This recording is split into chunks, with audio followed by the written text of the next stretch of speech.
Good afternoon, everyone. Thank you very much for joining us today. On behalf of NASSCOM, I would like to welcome you all to the part two of this AI workshop that we are conducting for our SME members. Just for the background, we have designed this program, this 3 series workshop for our SME members, so that they can kickstart their AI journey, and help them to, to help them to catalyze their journey in tech adoption and adoption of AI as a business practice.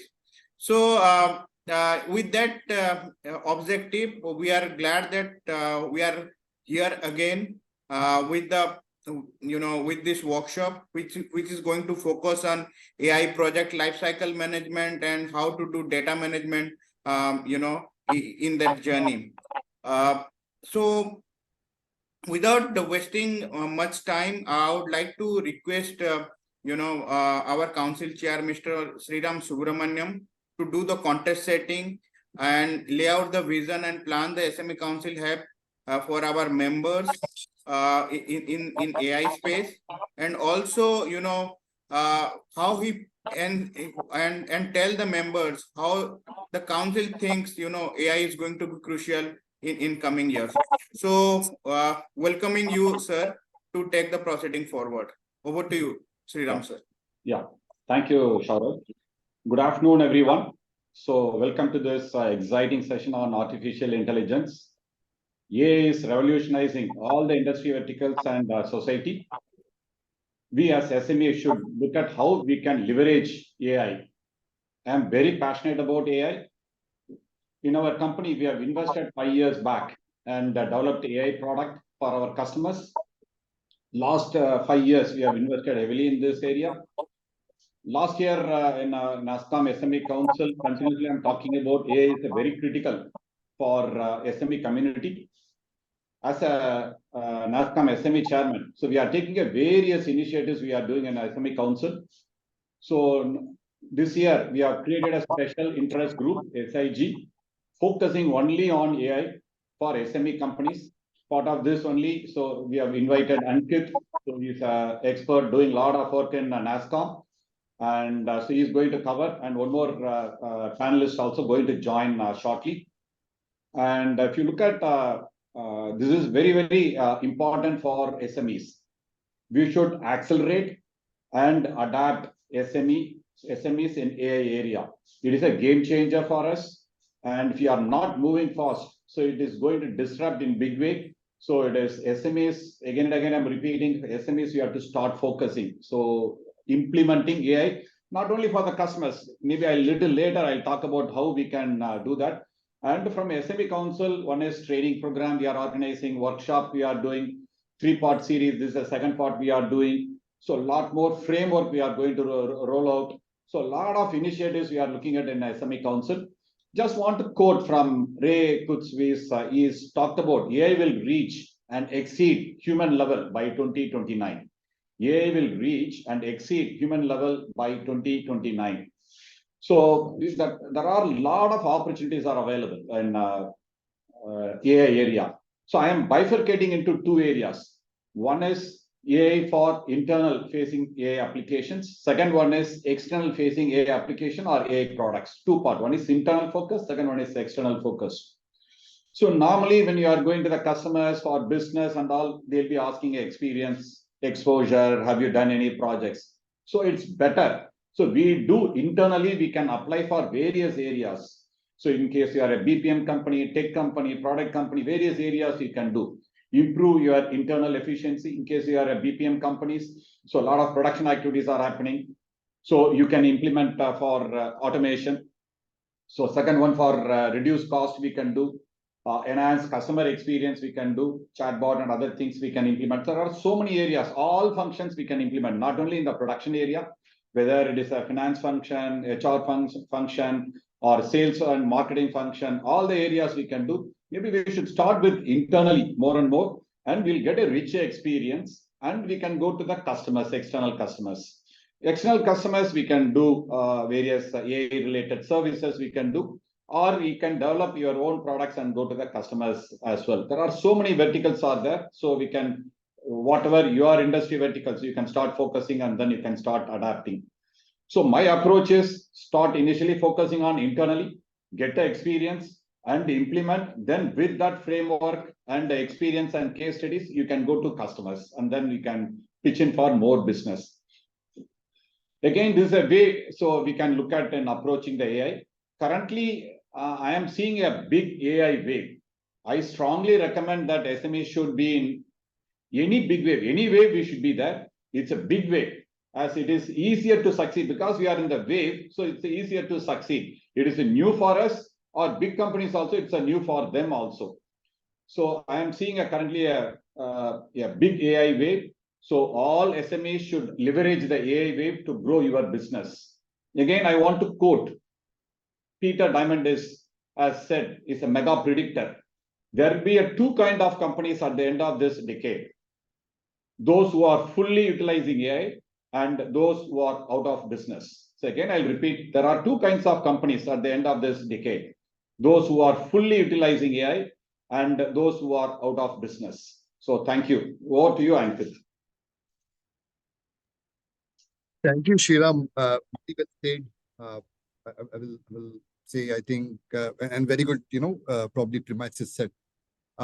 So before we start, I will request Saurav, can you promote Naveen Yeri as a co-host so that he can share his, video? I'm not able to do that because he is he will be my co-panelist in the session. Saurav, can you do that, please? Okay.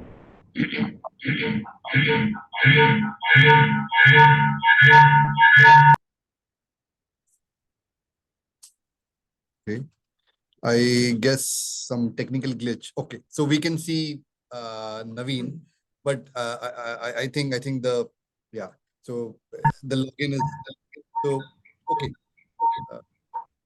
Naveen, meanwhile, Can you yeah, we are able to hear. Naveen, meanwhile, could you change your name, Naveen? It's reflecting as Aditya. Yeah. Okay. I just changed my name, I guess. Yeah, thanks. So folks, I think again a very warm welcome. So we have done part one of the session where we basically helped you understand how AI and trends in AI like Gen AI is emerging. What are the areas? Which are the soft spots which we can target, right? And this is a continuation of that series. Here we'll basically understand how AI project lifecycle works in various flows, right? So we have basically three parts. One is what are getting consumed, what sort of AI projects are getting built in various industries. Then we'll go deep dive, see a couple of or three use cases in detail. Then we'll basically jump into at large how these projects are getting conceptualized, how they are the life cycle of that, and then we'll see at least a path of that, right? How use design thinking to basically start your user or customer discussion. That's the whole agenda for today. With that, I think I hope you guys know me by now. So Ankit Bose, I basically am head of NASSCOM AI, 20 plus years experience, engineer by education, and been working in AI field since many years, right? So, and we have my esteemed panelist Naveen Yeri. Naveen, would you want to introduce yourself? Absolutely, and thank you so much for having me here. It's such a pleasure and honor to be in front of you all. My name is Naveen Yeri. I live in Bangalore. I have lived in Charlotte for about 18 years or so, and then came back to India. So my background is in industrial engineering, operations research, and I have an MBA in finance and marketing, and working on my PhD at Trent School of Business. So forever been a student and continue to be one. And especially in this area of analytics, none of us can call ourselves as experts. So I try to be humble in that way. I work for Wells Fargo, one of the top 5 banks in the world, and I head up enterprise analytics and data science. And there are 3 aspects to it. One is an artificial intelligence center of excellence, AI products, and BI capability center. We have about 150 people, and we serve all lines of business, from reporting, automation, BI, AI, to all the way up to generative AI now, which is a buzz with everybody. If you're not speaking that language now, it feels like we are antiquated or something like that. So I also have the honor to sit on the Innovation Council at Wells Fargo. I do serve on few boards. I'm very passionate to connect with students. And so that's just me. Thank you. Thank you, Naveen, I think, for the great introduction, and it's a real honor to have you here. And with that, I think we'll jump into topic of what's happening in industry, and we'll quickly see this video, and I will hand it over to Naveen, so that he can take us through the section. Yeah. Thank you so much, Ankit. So please go to full screen and turn on the video. And it's about a 2-minute video, so it should set up the context pretty well. We'll ask some questions, so hopefully people can unmute themselves and answer. So, and by the way, this is going to be an interactive session. It won't be a monologue. It will be boring otherwise. Okay.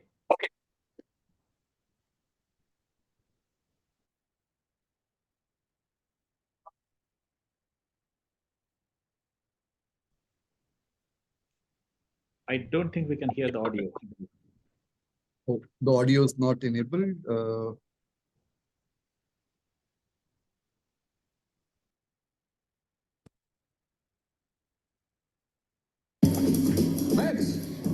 Max, I need to talk to you. Hey, what's up? She keeps coming back. Should I be made aware of any suspicious activity? Just stand down, Todd. She wants to teach a computer to replace me. After all the personal sacrifices I've made, just to have an iPad steal my knowledge, it's not artificial intelligence, it is my intelligence. Max, we're doing dermatology. I know. VJ, since I have no idea what you're talking about, I'm going to trust you to make the right decision. Thank you. I won't do it. No matter how much our company is paying the hospital. Come again? How much are they paying the hospital? They are. $160,000. Really? That's, VJ, my friend, I think that you and the iPad might have gotten off on the wrong foot. My body's been sore and my girl saw this crazy rash. I have a couple of theories. The first one, I think Diagnosis confirmed. Lyme disease. An email is being sent to your account with detailed treatment information. Ha nem tudom használni a kezemet. Ha megpróbálok valamit megfogni, súlyos fájdalmat érzek. Nézze meg! something to do with Ha your... nem tudok főzni, vagy a kertembe dolgozni, vagy akár az unokámat is I'm tartom. sorry, but let me see, A fájdalom csak akkor jelentkezik, ha használja a kezét, Igen, pontosan. és még hol fáj. What happens next? We wait for the results from your CT scan. Unfortunately, it can take a couple of hours to arrive from radiology because we are all at the... CT scan results have arrived. Diagnosis, ACA, aneurysm. What? Where? What? Aneurysm is located on the anterior crinoid segment of the Nobody internal carotid likes a artery. show off, so just shut up, okay? Ne aggódjon! Az unokája hamarosan ismét a karjában lesz. Itt van néhány kép a szülők városából. Tartani. I have to go. I need that back, please. Okay. You keep it. All right.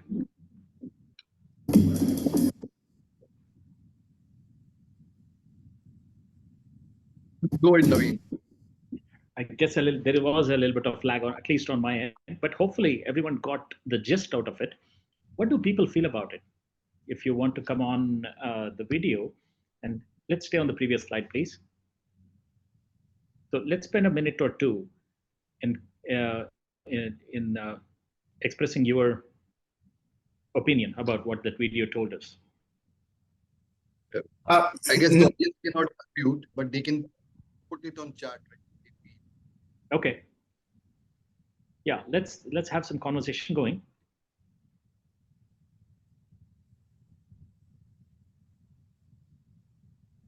It is, isn't it? Somebody says intimidating. Aniruddha says intimidating. What else? Time is here and now. Perfect. Yeah, Saurabh, you got it. Indeed. Kumar Madhavan, yes. AI can help to augment for better decision making. Yes. AI is here to stay. Embrace it or you'll be antiquated. Yes. Balaji says it is. You will be replaced if you don't join hands with the AI. Shows common fear that AI replace will. My job if I don't change my direction. Yes. Yes, it brings up Aniruddha says who is going to regulate the ethics. So these are all the fair questions. So great going, folks. I think you're all headed in the right direction. I have 4 things to say on this video. When I was watching this series called New Amsterdam on Netflix, so this actually brought up quite a number of these uh, questions to me.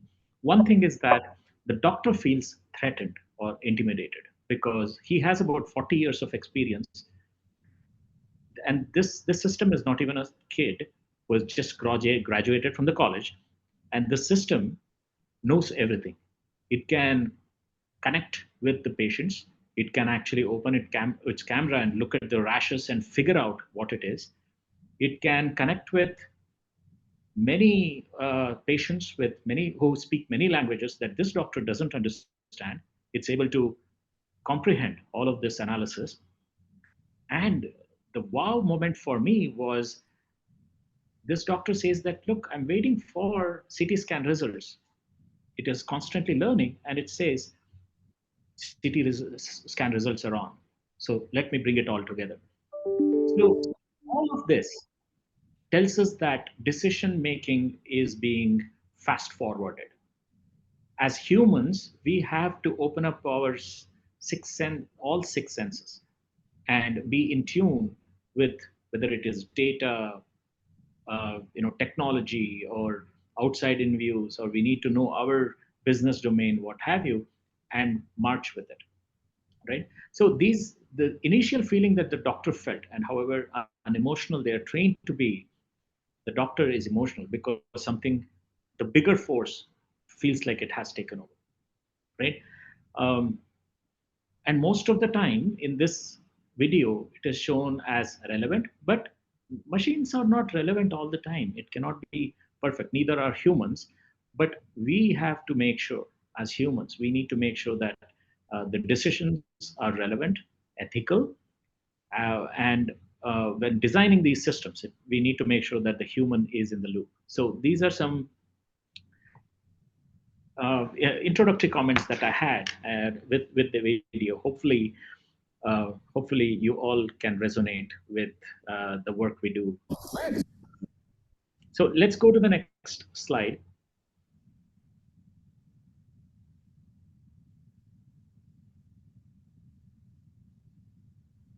Ankit, if you could please go to the next slide. I think there is a right arrow. I am on the next slide, Naveen. Is it lag from my side, Naveen's side? Shriram, Saurabh, can you guys help us understand? So could you go back to the previous slide? Maybe is asking, Naveen is asking. This is No, I think the sectoral AI use cases is something that I would like to be on. So already we are seeing Naveen. Okay, perfect. And it's a small lag from my end. It's limited. So I think in the spirit of touching some of these use cases, Ankit and I are going to touch on what are some of the relevant, very powerful use cases on slide 7. So Ankit, if you want to get us started on a couple domains, I'll cover the rest. Yeah. So, folks, I think if you see AI, when we talk about AI for SMEs, right? And I think you guys would be working with most other domains. What we see from the adoption angle, I think these are the 4 domains which are adopting AI at large, right? So again, on this, what we have seen, the typical areas where they're adopting the fastest is manufacturing, then retail, then banking, and then healthcare. So that's a sort of adoption rate. Now, so what I will do probably is I will take two areas in this, right? Manufacturing and retail, and then probably help you understand the themes and probably the top use cases what we see here, right? And then I will request Naveen to go through healthcare and banking, and he has some detailed use cases as we go next. But again, I think in retail, hyper personalization is the biggest investment theme, right? So that is the most use cases are being thought through. Okay. The next thing what we are talking or we are seeing is the integrated journey, the digital journey, right? That's the next thing what people are investing in, and AI is getting augmented there. The third thing is definitely the supply chain and inventory management, right?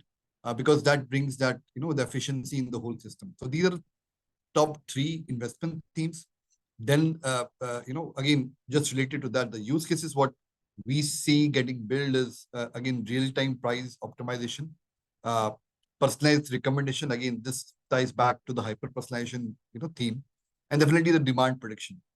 So these are the themes and these are the top use cases. Coming to manufacturing, as we know, Industry 4.0 is here and 5.0 is getting discussed.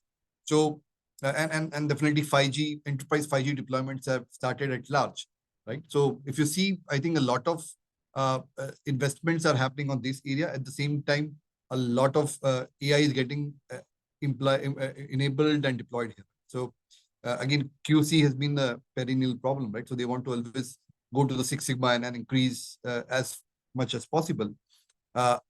Again, productivity, efficiency, and reduction error rate. These are the top 4 investment themes. And again, the top 3 use cases we see is anomaly detection, predictive maintenance, and supply chain, right? So supply chain forecasting rather. So that's what I think is are the themes and the use cases what we see. I would request Naveen to come back and take us through his views, healthcare and banking, and the detailed use cases what we have next, right? So Naveen, you want to go ahead? Yeah. Would love that. Yes. So I have compiled few of the use cases from banking, and that is close to my heart, and healthcare as well, which I'm passionate about. So I'm really excited to present some of the use cases. Let's go to the next slide. Yeah. And there could be a lag. So perfect. Okay. So as they say, a picture is worth what? Right? I know your inner cortex would have completed the sentence, so I don't need to repeat it. A picture is worth dash dash. So what you see here is that our X-rays, and the doctors use these monochromatic X-rays, and in the last 20 years or so, computer vision and the algorithms has perfected going beyond the perception of human eyes, looking at some of the changes in the colors and the texture of the images, doing layering of these images, and coming up with things that naked eye cannot see. But we are going through a phenomenal experience where now large language models are being put on the computer vision.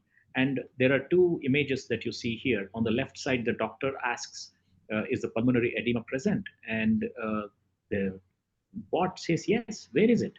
And the bot comes up with the exact location. On the right hand side, again, the doctor would have missed something, and the system comes up with its own opinion. Again, we are not replacing doctors here, but at the same time, we are speeding up their decision-making process, and adding to their experience, if you will. So the way these intelligent systems are forming is that it's like a walking stick. It is adding stability to our decision making. It is providing second opinion.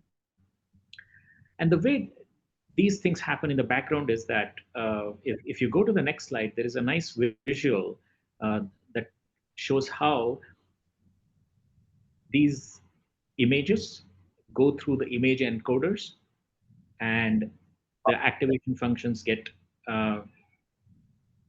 activated, if you will, and there is a layer of large language model that explains what those decisions are, and there is an output.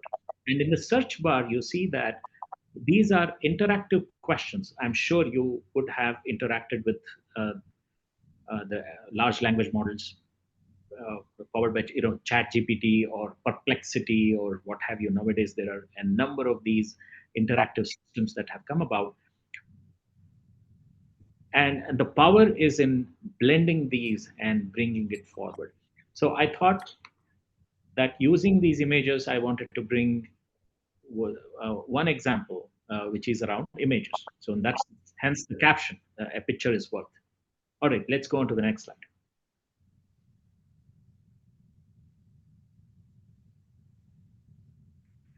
Now, ladies and gentlemen, if the picture is worth 1,000 words, what would be the value of a video? Let's notch it up. Let's notch the game. Can we click on the video, please? It's a 2-minute video.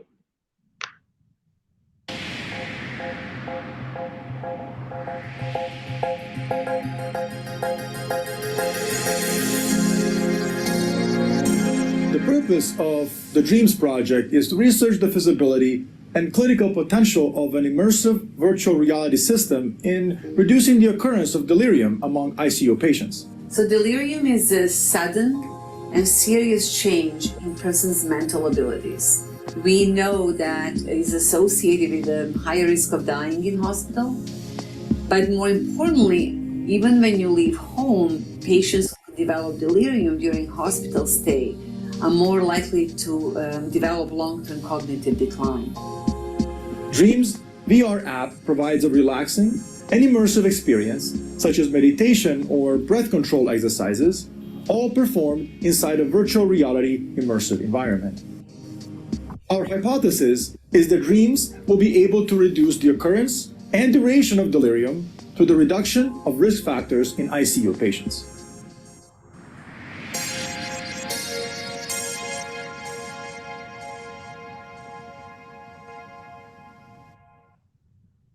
Perfect. I love it when technology works. So, folks, what you saw is the next level where the healthcare systems are using the power of virtual reality, and these are being used in the ICU patients, where ICU patients can wear these, Oculus type of fancy glasses, and these are being used for neuro rehabilitation, physical therapies, cognitive rehabilitation, what have you. So the best thing on the right-hand side, you will see that patients can now, who are immobile, can create an avatar of themselves, and they can pick and choose their loved ones, and they can exercise with them. And the complexity will be different. And such is the research that's happening in the University of Florida. And I was blown over when the technology and the sophistication of math meets humanity. And this is the power of the world that we are living in right now. I saw another instance where there is a live surgery going on for an 8-year-old kid, and this person has been anesthetized for a certain part of the body, but this kid is happily taking his joystick, and there is in the operation theater, there is a nice LCD screen mounted, and he's playing video game, and the doctors are interacting. So think about the way the world is changing and how fast the rehabilitation would be. And it's a win-win-win situation, however you want to think about it. So I hope these two examples are very compelling, and really give it a moment to think about how does the deep learning, how does the large language models, how does the interactive systems are coming together, and the components of IoT and the technology, and somebody with a business domain who has perfected this combination and being presented. And also, it should be foolproof as well. I mean, we cannot take chances. Think about the confusion matrix that we use in the analytic world, and for folks who are not close to it, it is really confusing. So I don't like it, but I have to memorize myself and go near it, I'll be honest. But typically, those are certain things of the false positives and the false negatives. is what makes it live. So let's go on to the next slide, please.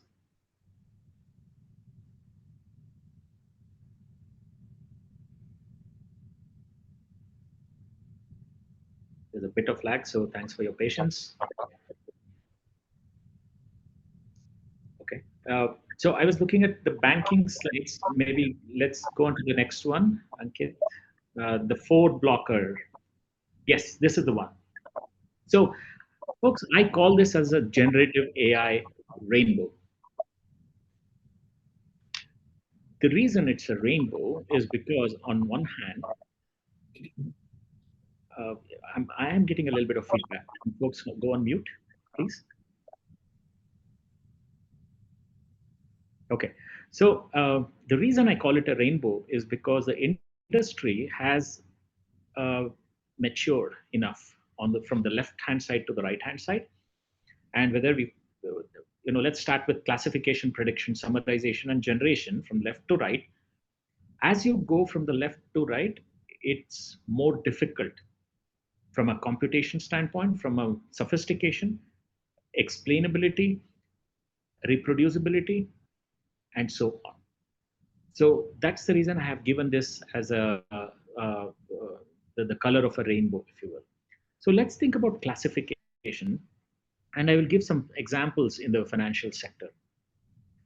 My favorite is around the customer service, and this is where a bulk of the contribution from large language models, generative AI, artificial intelligence in general will have an impact. A lot of calls are coming in. We probably can organize these calls using the sequence of numbers that the customers choose to, or if we have a call transcript, somehow they have landed into a miscellaneous category, we have the ability to come up with, using unsupervised modeling approaches, we have the ability to look at what kind of a call was it. Is it a complaint, or is it more of an asking about a mortgage APR rate, or balance overflow, or fee reversals, or what have you. So the classification helps in grouping this kind of homogeneous data. The second thing is, in terms of prediction, we can always add large language models to a traditional machine learning model to make it interactive. So this becomes very, very important. And I'll give an example with synthetic data. Now, in the area of fraud, just by definition, you all know that fraud happens. Fraud typically doesn't have history.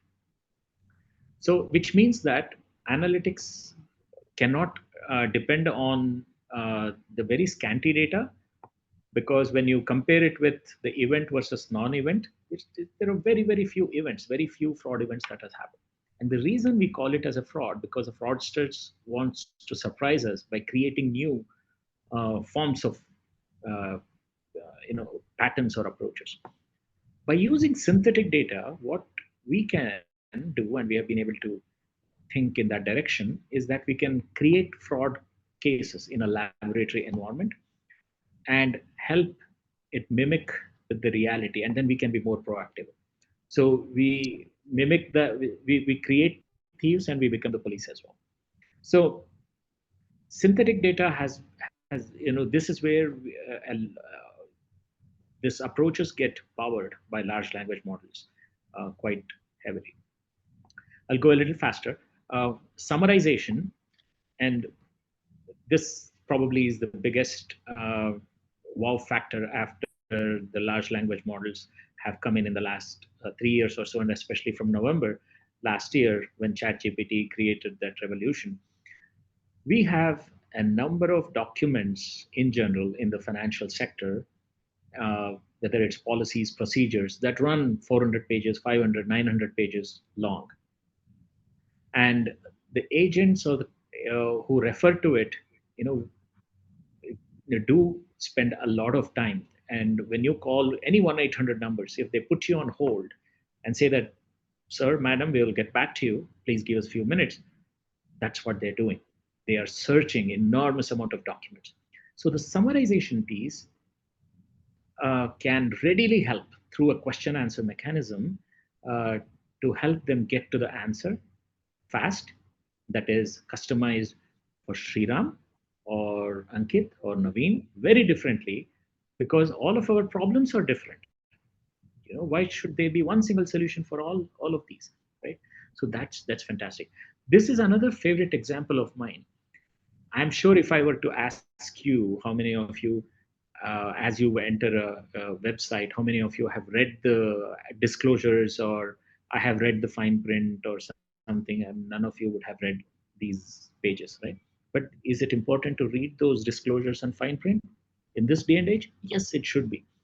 So the summarization methodology can help in knowing our preferences, our risk appetite, and summarizing that data that is very specific to Sriram, Ankit, and Navi. So we don't have to go through that 100, maybe realistically 15 pages of that legal information, but it could be displayed. This is what matters for you.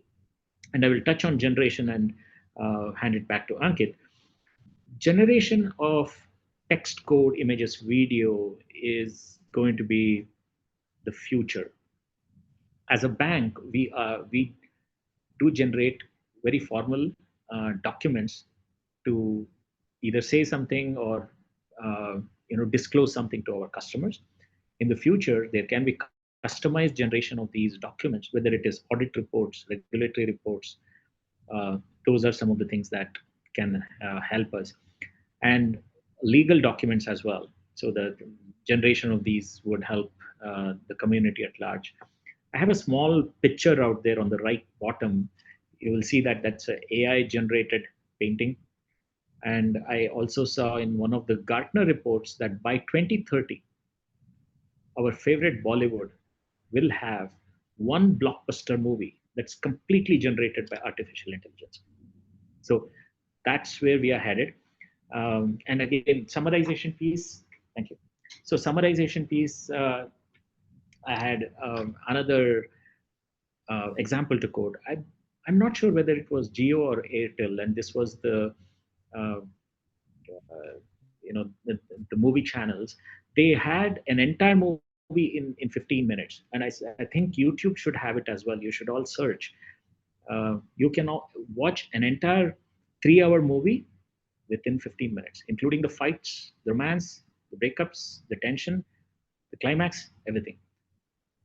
But only movie that they couldn't fit in was Hum Aapke Kaun, because the number of songs were so many that they couldn't do. So anyway, that was a bit of fun element there. So Ankit, over to you. Hopefully I covered healthcare and banking examples.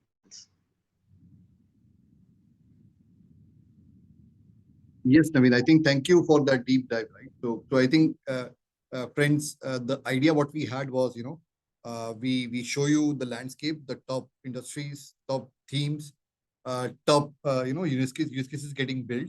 And then to tinker your thoughts, we go deep on few of them. And that's what Naveen helped us do that, right? So thank you, Naveen, for that. Let me give you one more sneak peek, and then we'll jump into the AI process, right? So I think, friends, I think, again, I have all 4 sector wise, what are top areas, right? So again, this all is available in one of the report, what we have called AI Adoption Index report. Okay. Again, if you see BFSI, these are the top areas which or top functions where AI is getting built, right? So if you see sales, marketing, customer service, code, transaction, risk and compliance, right? So again, if you go on the left side, you will see the yellow marking of the use cases on each functions. So I will not go through this exhaustively, but again, I think the point what I want to make is this all is available and various reports what we have, and it's freely available to you. So when you want to work or probably add AI into your kitty or in your portfolio, you can leverage all this which is available, right? With NASSCOM, and definitely plan out your strategy, right? So and probably that's the most important thing. So which customer you currently work with, which function, definitely if you are doing a software development or a website design or some deep dive work, you will basically work with one of these functions. And then what you could potentially do is you can basically talk on these use cases, right? And then understand from them what they are doing, what they want to do. And we'll see how to do that as we go ahead. But again, I think that's the idea. So this is BFSI. Similarly, we have manufacturing. Again, 5 areas: product development and procurement, production, logistics, sales and marketing, and customer service, right? So the portfolio here you can see is exhaustive list of use cases which are getting developed in all these 5 functions. Same goes for healthcare. Again, 4 areas: product design development, market, sales, distribution, care and medical management, and support and patient service. Again, you can refer the detailed use cases in your probably personal planning session, right? So same CPG, 5 areas: planning, procurement, sales, marketing, distribution, logistics, in-store, online operations, and customer service. So this probably will give you an idea, where all investments are happening in which functions in AI. At the same time, some deep dive will give you more to think how you can innovate in the AI, right? So in the AI space, that was the idea till now. I think we have covered a portion of what. Okay, now how the AI project cycle is, and what all are the small nuances in those project life cycle. So we'll see that. So let me jump to this, right? So again, this is a example of how a typical AI project lifecycle works, right? So Chris DM was the first life cycle or a methodology which was built by IBM in 1996, and they basically built that to do data mining and analytics project, and which has evolved through years. Okay, Chris DM has evolved in multiple different fashions, and at the end, I think we have a very agile way of working. And again, this what you see is in most of the production scenarios, but again, GenAI is adding a new complexity to this. We'll see all of that, right? So how it starts is the problem definition or problem identification. I think here you typically do a design thinking workshop, a sprint planning, and backlog creation. I think that's what you do here. You the point is, I think there can be 3 entry points for you. One is a customer can have already a problem, okay, or he's looking for operational efficiency, or he has a budget which he wants to spend, right? So these are the 3 things which can be entry point of first stage, and there you do problem definition on all 3 points, right? So and once you basically identify the problem, right, you have to think through what's the sort of data you will be needing to solve that problem, right? So again, thinking at large, right? Again, the first stage is problem definition. You see what data, and apparently work on mock insights or mock visualization, right? So what you do is basically, before even you go through all the process, you want to sign up from your exec or customers or the the probably focus group who would want to see these insights out of those problem definition and data. So they will want to see how the whole insights are given to them. Again, the insights can be on multiple levels. It could be descriptive, it could be diagnostic, it could be predictive, it could be prescriptive, right? And in the end, this whole prescription can be given back as an automated input to their whole system, right? So that's again the 5 hierarchy we see last time briefly on that. But again, I think that's those are the modalities, the levels or stages of evolution of the AI in any environment. So what you do is you basically define a problem, you see what data you have, and at the same time you see what insights could be given to the business exec, right? And then you basically start developing a sort of an MVP or a POC, right? You start doing that. So again, it will start with a paper version to a version which is probably a version which can be demoed to them for an approval, and it is called MVP, minimal viable project or product, right? That's what you do, and this all will fit in the problem definition and data collection stage, right? So you are doing these two, at these two stages, right? I mean, when you have gotten, approval or sign up from your customers on this, what do you do next, right? So you start, making it production ready, right? When you say production ready, you will need to identify what are the sources of data you will, want to process. It could be batch mode, it could be real time, it could be any of that, right? But again, you'll have to build those pipelines, data pipelines back into your system. In here, certain point of view, what you would have to think is once you're starting with once you are at MVP, which could be, in a very agile way, you will have to think of a long term, right? You have to think of the data which you'll, basically process, which will enter your system. Whether you need a, structured database, you need a unstructured, you need a data lake, how many data sources are coming. All of that has to be thought through in this stage, right? So between the second and three. Then once you have thought through, you will need to deploy or develop an architecture at that level. So the architecture, so the POC is something which is in very quick, dirty, ready architecture. Don't spend much time on that. You do that, you get an approval, you move to a final production architecture. Here you spend a lot of time, you build your data strategy, you build your, probably a model strategy.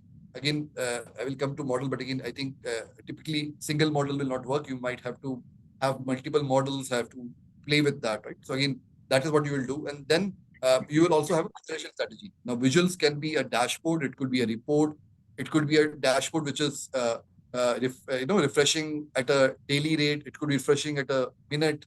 It's all depending on the use case what you're handling, right? So, and this all goes back to the stage one, which is basically what is the problem you're trying to solve, right? And I will never recommend that you go to a real-time scenario day one. After the MVP also, you should go in stage wise. You should first get up MVP approved, then you should at least have a refresh it of 1 day or few days. Then slowly reduce it to near real time. Near real time could be anything between 30 minutes to 120 minutes, right? That's how you progress. And then I think based on the data requirement, it can even go to less than 5 minutes also. It all depends on the criticality of that use case you're working. So that's what you do in problem first, second, and third, right? And third and fourth and fifth, basically here you are working with data. Here you are actually working on data science models, which based on the various problems what you're trying to solve, you will have to choose which sort of technology in AI you'll use. Right? You'll use a supervised learning, unsupervised learning. You'll use deep learning, all of that. And honestly, at day one, you will not be able to solve it. So there will be a certain benchmark you and your data science team might have, but again, you'll have to play with few of them. Okay, and finally, once you play with them, then you will be able to a certain, okay, this set of models are giving me the right accuracy, right precision, the recall value is in check, all of that, right? So that's what you do at stage 4, 5, 4, 5. And definitely 6 is what I was telling, the 3 parameters, and there are more parameters based on the model you choose. So you basically do 4, 5, 6 together, and this is a iterative process. You cannot get this as a first stage. Again, 1 to 6 is again an iterative process. Why? Because every time you bring out an insight for your exec, he might have new ideas coming. Because see, it will start with a small team or small business function who's trying to build that, but it will grow to the larger area, larger enterprise, and then at the same time they will want more inputs, more different views, right? That's the evolution journey, right? Unless and until you're just going with a plain descriptive analytics, right? I'm visualizing we are going from descriptive, diagnostic, predictive, and prescriptive, right? We'll have in all that journey, right? So you will do that.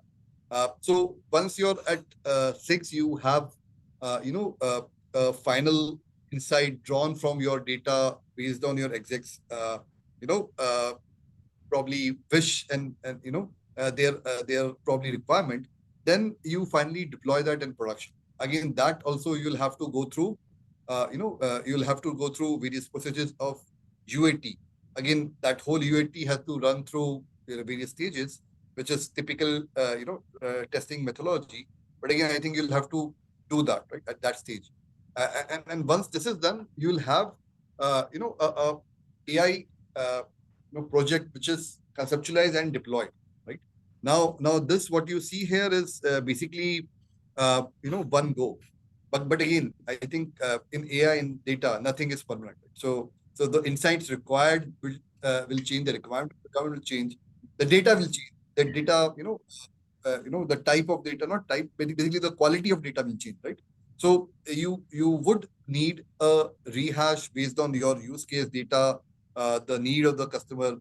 You'll have to rehash it every 3 to 6 months. Right? That's a typical cycle. Like again, if it is very basic, it might be a year also. But again, I think it depends on that stage, right? Descriptive, diagnostic, predictive, prescriptive, and automated. Right. So all of that, it will change on that. Right.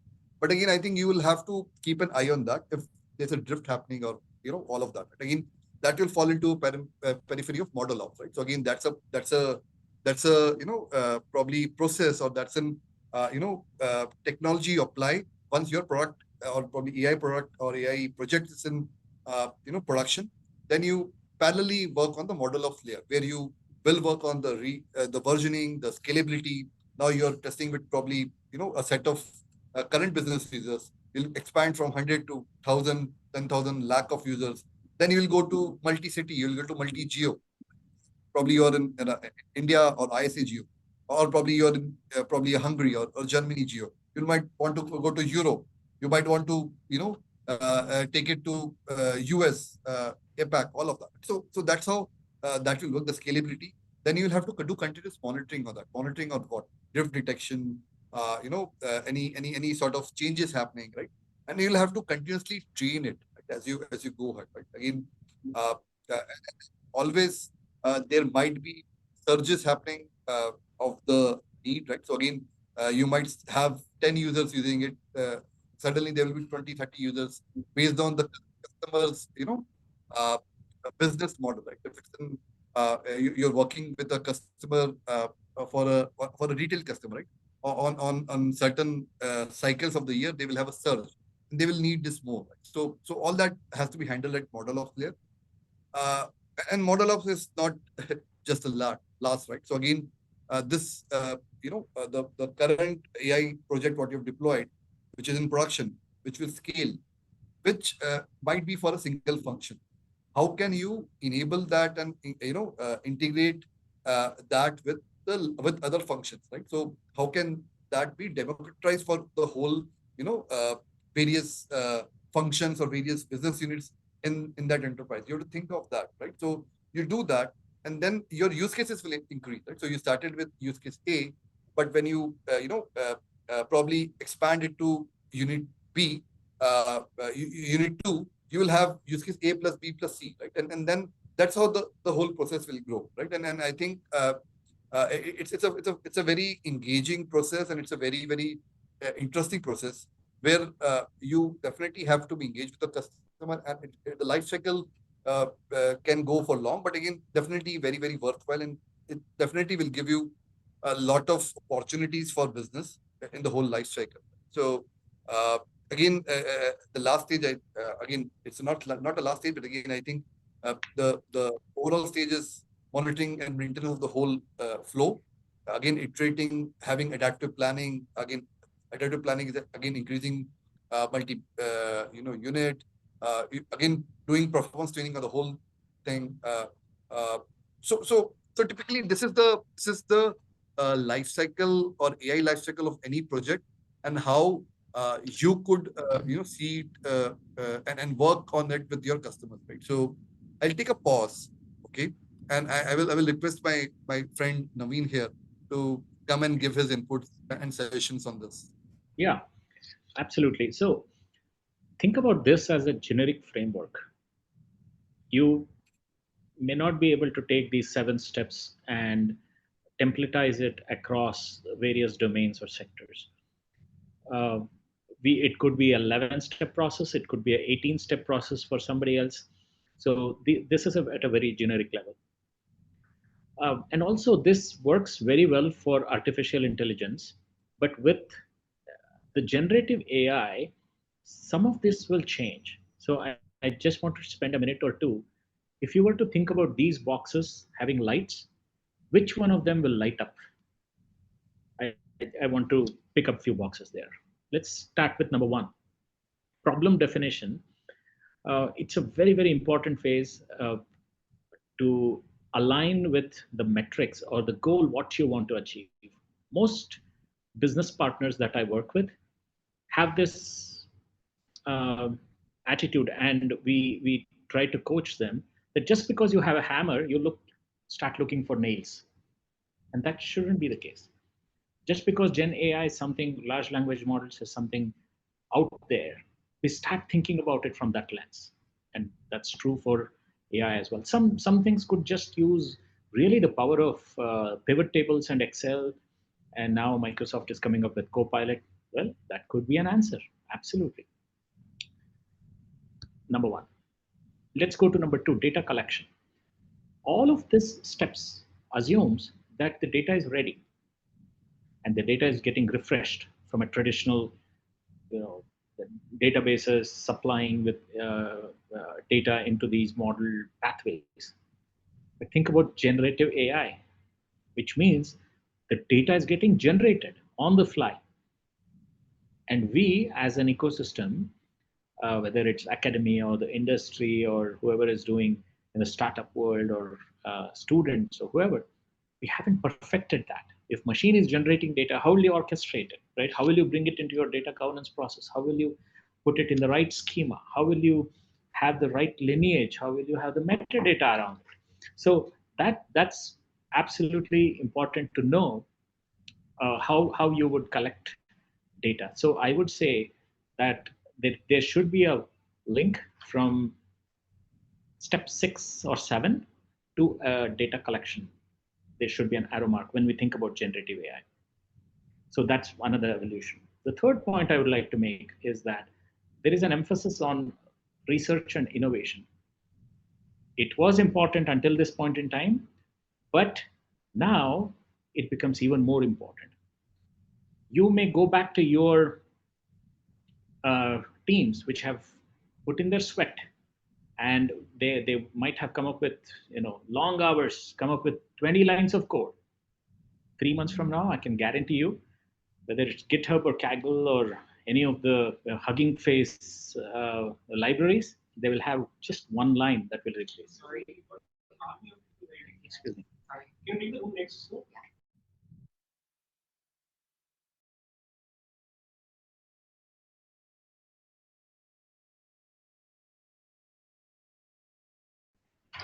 Sorry about that. So we absolutely need to think about how all of these effort should not be gone for a waste. So you would have to invest your efforts wisely. The last point I would like to make is the intellectual property. Until now, humans have been generating novelty and intellectual property, and the governments and the semi-government bodies have been protecting these, whether it's in the US or any country for that matter. We have the patents and the copyrights, trademarks, trade secrets, what have you. What happens when a machine generates the new idea? Collectively, we haven't figured out, the laws haven't been made to protect the next new idea from machine. So those are my thoughts. Ankit, back to you. Thank you, Naveen. I think very, very valid and very timely, right? So Gen AI, is very important as a part of the discussion here, because many of the discussions you will have with your customer will definitely, they will expect that things around Gen AI and how you will want to have that in the project or product, what they would request you, right? So that's very important, and definitely having responsible AI element to whole scenario, because most of your customers will be in globe and definitely in India. So it's taking in different shapes and forms, right? So last time I think we briefly saw AI EU Act, right? But again, I think it's getting involved. The US is thinking something different. UK is thinking something different. Canada is having a different approach. And then India is having different approach. So you will have to think of all of that, and IP, liability, apportionment, and copyright. All of this are a lot of things you will have to think when you do that. Right? And again, one very brief point which I would want to add is so this is an probably reference probably structure, but a lot of this could be even a simple API call. So like from second, third, you can have an API call to probably model running in probably Azure environment or AWS SageMaker or Google Vertex AI. So this is a reference architecture. How do you do this, or how do you build it for customer? You have to really think. One model is the method is you build everything for yourself. Second is you leverage what is existing in the hyperscalers of the world and deploy it, which can be simplistic, right? But again, I think that's what probably I would want to add to this. With this, I think we'll jump into. I think we have 25 minutes, so we'll probably jump into the first very basic sort of step, right? That is, how do you speak to a customer in a design thinking way to gather the right? So we'll take you through a methodology which I've learned in IBM, and it's an open. You can always go and search in IBM websites, and you can also learn that. I will take you through some steps of that, right? At least which can help you generate a paper prototype, right? So that's what we'll do. I will take this in approximately 15 minutes or 10 to 15 minutes. And last 10 to 15 minutes, we'll have a Q&A session where we answer you, we hear from you what you're thinking. I think that's what we'll do. So let me jump to that. Yeah. Okay. So design thinking is an different approach altogether, right? So again, so how you see at a problem, you see the problem and you try to solve it rather than solving the problem from the people's experience side. You do that. So what you do is you don't work on solving the problem like a typical engineer does, right? So you'll not pull out a spanner, will not pull out a sort of an architecture code, but rather you start from the people experience. So what is people experience, right? So people experience is basically the personas who are basically you are trying to get. So, and these are end personas. This might not even be your project in charge or the business in charge who is working. It will be his end customer. So what you do is you basically approach and think from the heart of the end user, right? So if you see if we think about how the coffee is made, you'll think from the structural stand, we have to design a machine or we have to do it how we do it. But how can coffee? What is coffee? Enabling the person who is drinking? Is it bringing a smile? Is it really bringing that that refreshness what he is looking for? So you think from the end user perspective, and design thinking language we call persona, right? So you have to think of the end persona. That is the end user who the product, project, services is meant to, right? So you think from that. So this is the first thing I would want to probably put into your thoughts, that you think from the end user and a persona way, right? What you do is this, right? So again, there are three principles, very simple principles. First is basically a focus on user's outcome, the end user's outcome, right? You basically have end users, and then you have your intermediaries who are basically building it. So you have to think from both angles. So as a SME or as an enterprise who is catering to big enterprise, you have to think from the end user, and you have to think of the middle layer who is also wanting to build for their end user. Right? So you have to think from that. So you need a diverse, empowered team. You'll need all of that. So you have to capture all of that. Then you have to relentlessly, reinvent. So you build something and then you reinvent. You have to, have a very iterative way. So how do you do it?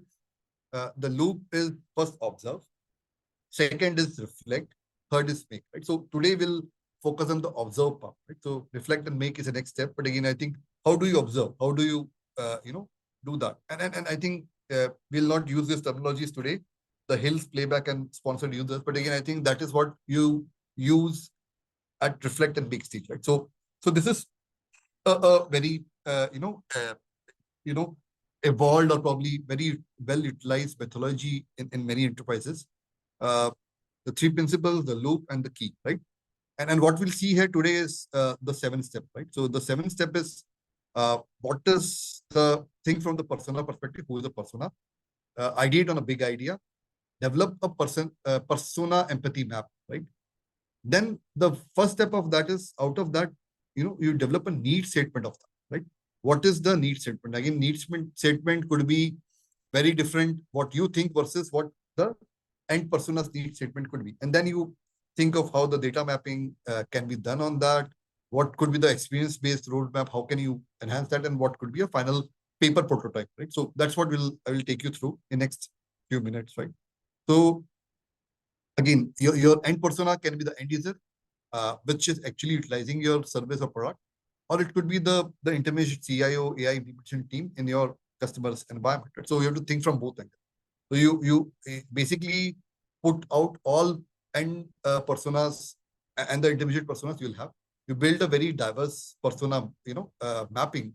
Once you do that, then you'll have at least know who all you are trying to cater through this service, right? Again, one thing I would want to highlight is, design thinking is at least 70%, planning and 30% execution. You have to plan, you have to rehearse, you have to, take notes and then execute. 30% is execution. That's what you do, right? So, so this is the first step. You define your persona. You basically put all the possible personas together, and then you think from their perspective, right? Now, the next step is basically what are the big ideas, right? So then you gather those personas. So when you do it either virtually or physically, you basically work with them and basically have them make a small groups based on the persona type, and then you basically ask them to put all their big ideas. What is that they're trying to achieve, right? What is that they're trying to solve? What is that currently they think is the problem what they are facing, and it could be different. So you'll have multiple different ideas with them. What you do next is see, feature is website with data info, right? But again, big idea is something like this, right? So trusted best friends work through feedback with you, right? So feature is different and big idea is different. So you have to have that a small differentiation in that, right? Big idea will feed into feature of what you're trying to build. So again, you gather all the big ideas from all the personas. You basically play back to them. These are the big ideas. Then you cluster them. You cluster in a way that persona A, persona B, persona C. These are the cluster of ideas what you have, what they have, right? The next stage is again you develop a 3-step methodology, right? So there could be many problems they have, but again, would you want to solve all of them? No, I don't think you can. Neither they could. So ask them to pick the the key ones.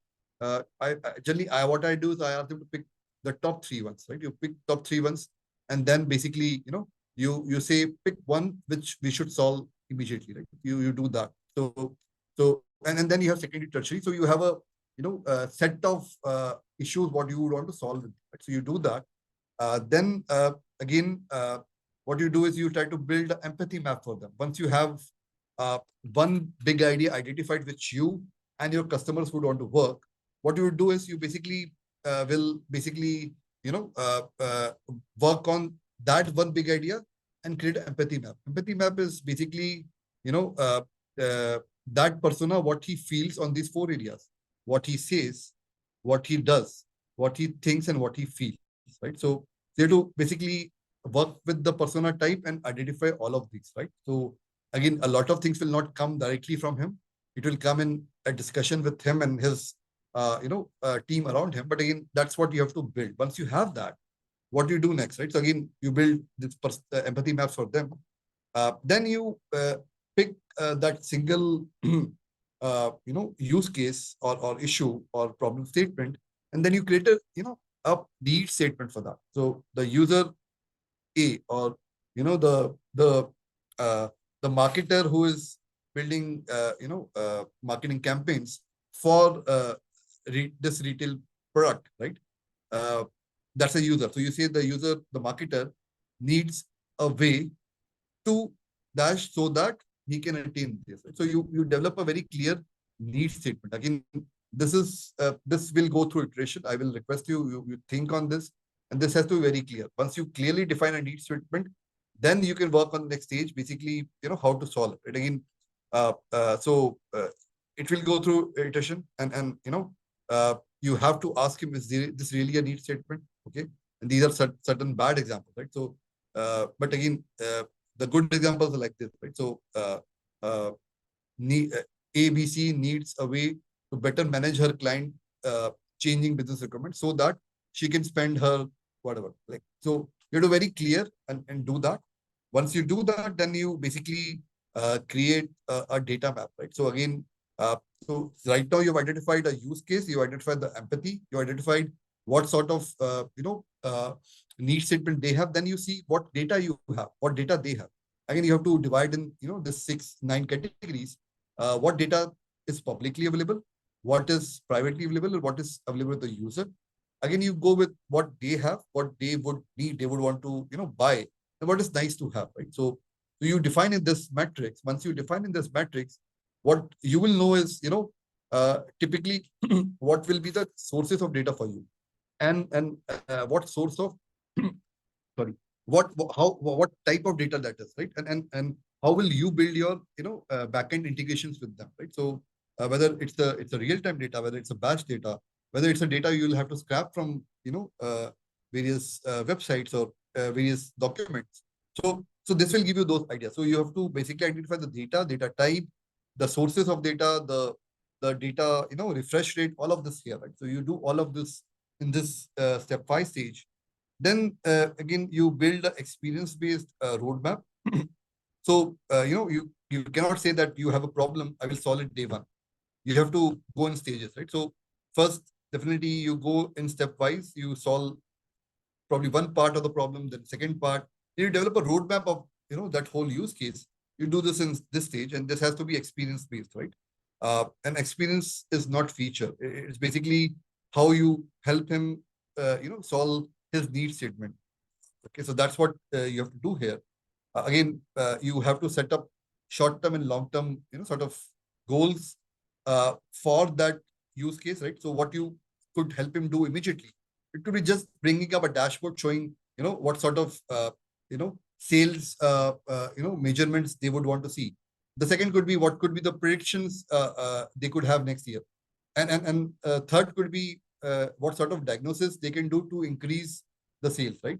Or what could be prescriptions they could do to increase sales, right? So you have to build short-term, long-term, both of them, right? And then you basically work with them, ideate on this, and then again sort it out, right? So short-term, long-term, even you can have medium term, but again, I think you understand, you have to do phase-wise. Establish stage 1, stage 2, stage 3, and whatever stage you want to build. And then you basically come out with a joint prototype, people prototype, right? So this basically is what is the use case, what is the need statement, what are the data mapping they have, means data board, data attributes, data lake required, what is the data, sort of repository they will need, what sort of AI modules or models they will want to use to solve that problem, what are the benefits of the use case, right? What are the potential benefit in terms of experience, cost, benefit, all of that, you cover it here. Then you basically develop a roadmap jointly with them, right? So once you reach to a stage, step 7, then you have this, which you are basically building with the customer. When you build this with the customer, this is essentially what, you can work with him and you can take to him and his execs to get an approval. Once you have this approved, you can start working on the MVP, or probably a prototype and then the MVP, right? Mock prototype and then MVP, right? So this is the first stage of entering into an AI, project life cycle. And I will take a pause here, and I will request Naveen if he wants to add anything to his this based on his experience. Yeah, I think this was very comprehensive, Ankit. In fact, I was learning as going while you were going through as well. few of my thoughts. I think the more diverse opinion you get, better off you are.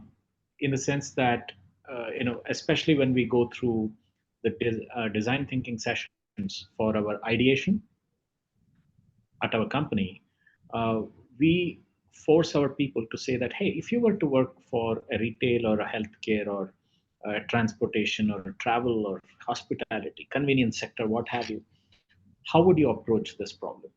Because folks, think about it. We are already in a semi-connected economy, but increasingly so, there is technological dependency. Our phone is probably the connected digital self that's coming forward. So there's a lot of uh, interconnectedness, which means that you will have to think from various perspectives. That's number one. Number two is that uh, as kids we all learned the basics of arithmetic. 1 plus 2 plus 3 equal to 6, right?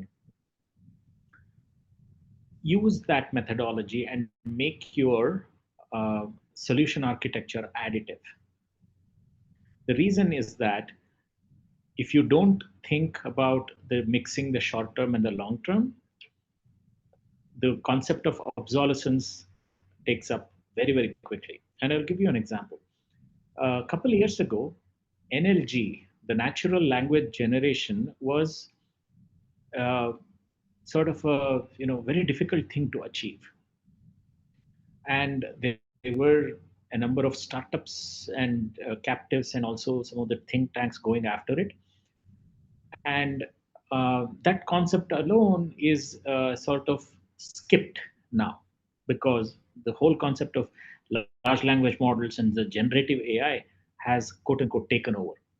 So I'm sure many of you would have gone through that phase of technology, skipping the technology phenomenon, if you will. So if we are not very deliberate about it, then we will lose our investment, which means that we are not making smart decisions, which brings back to the statement that the short term and the long term better be connected in a intelligent way. So those are some thoughts I wanted to offer in terms of design thinking. Thank you, Naveen. I think great thoughts and great addition. So we can open up for Q&A. I think this is what we wanted to present today. So we have roughly 8 minutes. If any questions are there, we'll be happy to answer together.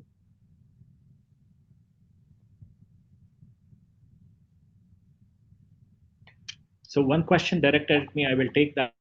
Balaji says, hi Naveen, what's your recommendation for individual to be a pro at AI program management? Anything in specific we need to learn, study, or improve our skills on?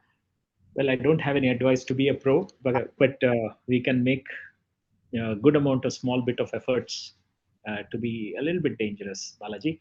But on a serious note, I think AI program management, I just really think about a hub and spoke model. The more diverse your thinking is, probably that would be the most skills that you would get. Ankit, if you can go back to the slide of the 1 to 7 steps, I think that will help answer. So think about those 7 steps, Balaji. We have a problem statement, we have data collection, we have data normalization, model building, model validation, some kind of a feedback loop that connects the operations monitoring and what have you.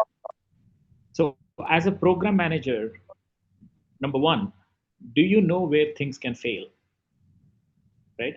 And once you know that, can you connect it to who can help not fail, right? So it's the what can fail and who can come in and fix the problems. And number 3, how can we put, whether it's a band-aid or a long-term fix, how can we not repeat that mistake again? So I think that would be one thread to think about. The second thread to think about is that outside-in perspectives I think I can hammer it multiple times. It's always good to get outside in and inside out perspectives. The third thing is that um, alignment with the metrics is probably the most important one. And I've been in the analytics industry for about 23 years, and all I have done is analytics and banking. So that's my forte. Analytics typically is little difficult to sell because experience takes over. If you tell that your prediction is 81, a person at writing is you're 81% confident, somebody will say that, hey, in my experience of 20 years, this person will not attrite. This is why. And probably that person could be right, or the data could be right.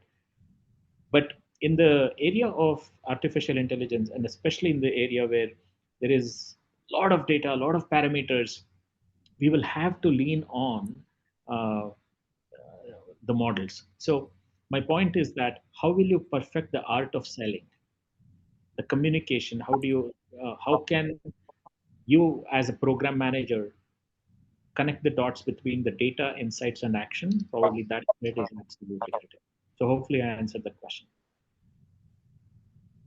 Thank you. And just to add to that, I think we have something called, so NASSCOM came out with, project management or PMO handbook for AI. You can check in our, website or knowledge repository, and you'll get some more, thoughts. How could you, learn that, or you can, grow on that space. Right? So, yeah. So, Saurabh, you would want to recommend questions because there are a bunch of questions. Or... There is one question coming from Puneet. He's asking about the cost estimations for the AI projects. He says that in most cases, client comes up with a problem statement and they expect a fixed cost for that. So how you navigate these kind of challenges? So I will give my inputs, and probably we can request Naveen because he's sitting on the client side. So my way of approaching this when I was running practice in IBM was, you go iterative, right? And you have milestone based, right? So generally, you're absolutely right. They will say fixed cost. This is what you want to do. And they will have you 10 tons of things done in that. But again, I think you definitely iterate, right? Again, if you are, very mature in that particular problem solving, you'll definitely have assets which you would have built. You will have repositories, you will have, knowledge which you can use to reduce that time. But definitely, if you're new, you'll have to, probably grow that. So that's again an addition for you. So, but again, in any case, I think you have to go iterative. You have to go milestone based, fix up a milestone, and then take it with them based on that milestone based. And definitely don't compromise on quality over cost, right? So you would definitely uh, not be making your customers happy to say, okay, we'll pick this project and fixed cost, and then at the end you are not able to make it more the effective what he wants, because there will be iteration happening. You take care of that, right? That's what my view. Naveen, what's your thought? Well, yeah, I think the perspective is changing, folks, over time. In my mind, it's completely Naveen Yeri's opinion. AI models are a perishable inventory. It's like the case of eggs that you buy from the grocery store and you do not put in a fridge. Does it mean that it's going to be rotten eggs? No, I don't mean it in a bad way. I mean it in a good way, in the sense that there are underlying factors that will change it, that will make your AI model obsolete, because your consumer behavior, underlying behavior is changing so much that you have to keep it fresh and you have to keep it tuned, which means that whatever the contract, fixed price resources or time box contracts that we used to write in the last 40-50 years or so, those assumptions are changing. When we think about long term, probably 6 months is long term nowadays. Probably 1 year is a really long term, because think about all the uh, disruptions that are happening in technology, and more so the methodologies. Earlier, I mentioned that your team could be coming up with a 50 line code, it will just be replaced by one line of code. Somebody will create a library. So you need to think about it case by case basis, and also think about it being additive, so that one Lego block after the other and the third, you're not, making the first step obsolete. So, okay, let me take the next one. Naveen, where do you see the role of data engineering for data scientists? As seasoned data scientists, does one need to have data engineering skills? Oh, Mr. or Miss Anonymous attendee, this is my favorite question of the day. The way I interpret your question is that, can data scientists manage complexity and scale? We are calling them as data engineers, but truly this body of work that gets multiplied with complexity and scale is data engineering. It's absolutely important. Again, I will go back to that 1 to 7 steps that Ankit showed. Earlier, data scientists wrote all of these algorithms by hand. Now we have talked about libraries taking over. Now there are a lot of softwares where you can point and click, point to the data, and say that run the models. It scores 150 to 200 models, gives you the top 5, and you as a data scientist can pick up the right parameters and go ahead and implement it. You do the training and testing and out of time validation and things like that. But really, the most of the effort would come in monitoring how these models are performing. And think about the egg example that I gave you, right? That's point number 1. Point number 2 is that data engineers do not think about today. They build rails for the future. That job is absolutely critical, because you need to be ready for the future whenever you have a bigger, better machine that's going to take care of your customer needs. The rails that they build are going to help you the most. So it's a convergence of skills. Depending on one's background, I think it's a blend of skills of computer science, statistics, bit of modeling, quantitative knowledge, good amount of visualization, and some architecture background would help. So it is a tough job. And in fact, McKinsey report says that it is one of the most difficult